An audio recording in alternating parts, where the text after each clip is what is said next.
previous album was released 4 years ago. So why all this time to release a new album? Well, I don't know. We wanted to make it perfect. Good. We're lazy. We were busy. We've been on the road like crazy, and also we've released 3 other albums in this time with other bands. Ah, okay, good. So, yeah, Blaine and I we have our own record label called Slinging Pig Records. Okay. And he's got we released a live Nashville Pussy album on it, and live in Rennes in France. And we also released a 9 Pound Hammer album called Country Classics. And then we also released Blaine's new band, the Kentucky Bridge Burners. Ah. He's got an album called Hail Jesus, came out on Slinging Pig Records. And then we released the latest album by my metal band, Dick Delicious and the Tasty Testicles, also on Slinging Pig Records. And then we recorded a Nashville Pussy record. Yes, I know about Dick Delicious and the Tasty Testicles. Can you tell me more about that project? Oh, that's just a fucking whatever. It was just fun. It was a fun band that they're one of my favorite bands in Atlanta. When we first moved to Atlanta, we saw them, and they were just great. They're obnoxious dudes, and they mostly sing about pooping. It's like they're kind of like they're like 10-year-olds, but they're 30, you know. They're like a bunch of little boys, and somebody gave them a microphone, and I don't know. I just always loved them, and I had an opportunity to play guitar on like 5 of their songs, and we had some downtime, and I had this really fantastic fucking guitar that I wanted to play, and so I played with 5 of their songs, and they asked me to join the band, and I was like, hell yeah. And I think we were off for 3 months at the time, and so I joined Dick Delicious, and Blaine got Kentucky Bridge Burners rolling. And because when we're bored, we usually do things. We have to entertain ourselves constantly. So I joined Dick Delicious, and we recorded the whole album in L.A. And then we wound up doing 2 little tours. We toured with Nashville Pussy and the Dwarves, and then we did our own solo tour in the South. And it was a lot of fun. But I'm really and nobody went to jail, so that's a good thing. You never stop. Pardon me? We don't ever. We generally try not to stop. Okay, you have a new member now on the band. Can you tell us more about Bonnie? Little Miss Bonnie Buitrago. She's our Colombian import. She's from Los Angeles. Her family is from Colombia, and she's been a fan of our band since she was 17. Oh. And she's got she's still got. I brought her. I guess I walked her into one of our shows when we first played L.A.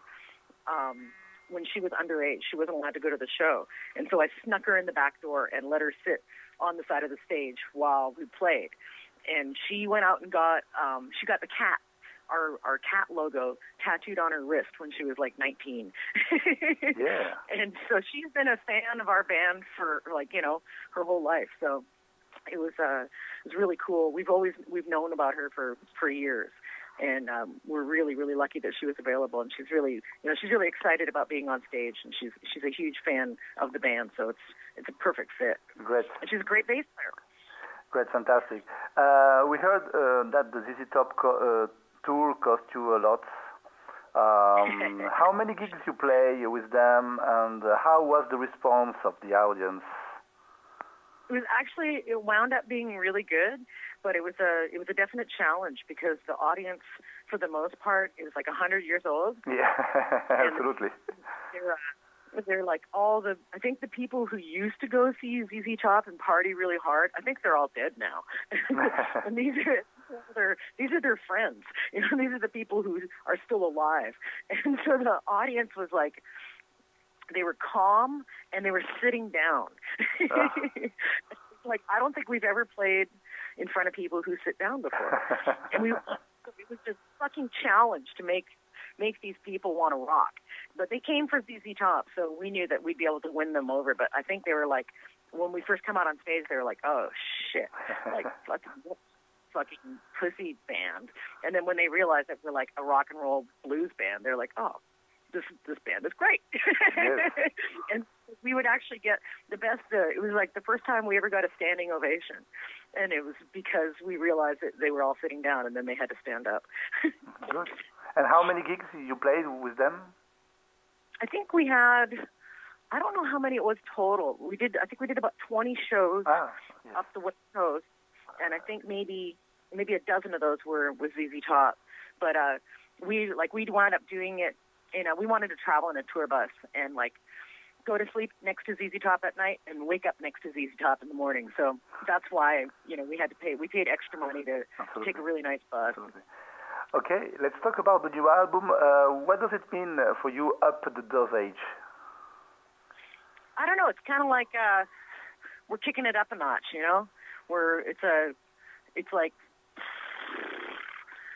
It's not like we're being serious, but it's like okay, we're getting a little serious now. Like we want a little more. Like, okay, can you tell us more about the writing process and the recording sessions? Well, the writing actually went really fast. We did 10 days with Eddie Spaghetti from the Super Suckers. He came in and helped us arrange songs and listen to our ideas and bounce ideas off each other, and we had everything nailed pretty quickly. We've been waiting so long to do this that it was pretty fast to actually turn riffs into songs. And then when we got into the studio itself, it was also really fast. I think it was just, I don't know, we did something, there was something electrical in the air this time, and everything we did came out really quickly and easily.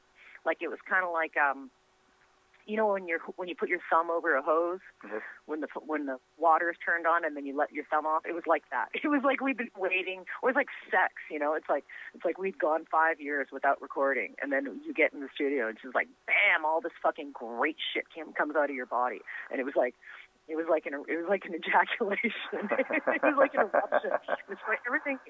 It was a really, really easy process. Like it was really fun. We think that the production is more compact than the other albums. Don't you think so? Yeah, I think they've done Rick and Brian did a fucking fantastic job of like kind of making us sound heavier and more, more distilled.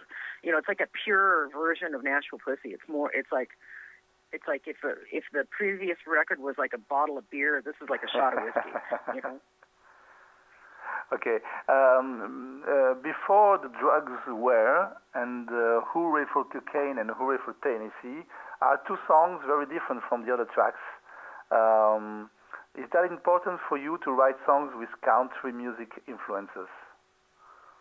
Well, I think we always have an element of country anyways, and it just kind of comes natural to us. Like we record in Kentucky, and so there's a lot of, country and southern influences anyways, just all around you in in the way people talk and the food that you eat and the music that you listen to. So it just kind of came out very naturally. Yes. Like it was like we didn't know, like Blaine showed us the song on acoustic guitar, and it was like, I think we should do this on acoustic. It was just like, it was a very organic decision. Like it wasn't like, it just sounded better on acoustic. You don't play that songs on live? Well, maybe. Huh? Okay. I don't know yet. We'll find out. Good. And let me know what happened with Taking It Easy, 46 seconds only, that song. Yeah, that was my little joke. It was a joke between me and Bonnie. We really wanted to record the song, and we had played it in sound check with our sound man, but we had never played it with Jeremy before, and Blaine didn't know it. So I just had I said, Jeremy, come on, just play with us for a second in the studio while we're in the studio. And he's like, okay. And like he didn't really want to do it. And I made our engineer hit record while we were doing it. And we did it. I think we did it twice, and that was it. It was like really, it was just. And then when we listened to it back, it's like, oh, that's going on the fucking record. That's definitely. Do you plan to release some single or to film a video? Yeah, we're actually just talking about it right now. And what do you think would be a good single? I don't know exactly. I don't have any idea about. But do you have an idea about that? I don't know. I'm thinking maybe When the Meat Falls Off the Bone or The South's Too Fat to Rise Again. Those are both good songs. I mean, there's so many good songs on the album. I don't know what to do. But we're thinking of those two. Maybe Rub It to Death. I want to do one for Taking It Easy and just have a bunch of dogs running around. I want to shoot videos of dogs around the world that they're just laying in the streets sleeping. So you will be soon in France. You have 11 gigs in France. It's amazing. 11 gigs. You do? Yes, absolutely. That's fucking, oh my God. Yes, I've checked. You begin in France I think at the end of January. Yeah. And then the first, it's the 30th January. It's near Paris. And then you have 11 gigs, and then you go to Spain, and then come back in France, Montpellier, Lyon, and the last one is the 19th February. So 11 gigs. It's fantastic for France. Yeah, fantastic for us too. Maybe my French will get better. Whew. You will eat more cheese, more French cheeses. Oh yes, I will. Watch out. When after Nashville Pussy tours France, there's a definite lack of cheese in the country. I'm going to come back fat and happy. Do you plan to tour also in the USA or during the festival period in summer? Yeah, definitely. Both of those things are all planned. We're also going back to Europe I think we'll be back there in March, April. Yes. And then we're supposed to go to Australia and Japan and New Zealand. Oh, good. And then we're supposed to do Canada and United States, and we're supposed to go back to Brazil, and then we're supposed to go back to Europe. So we're going to be busy. Fantastic. Yeah, I'm going to eat cheese all around the world. I'm on a mission.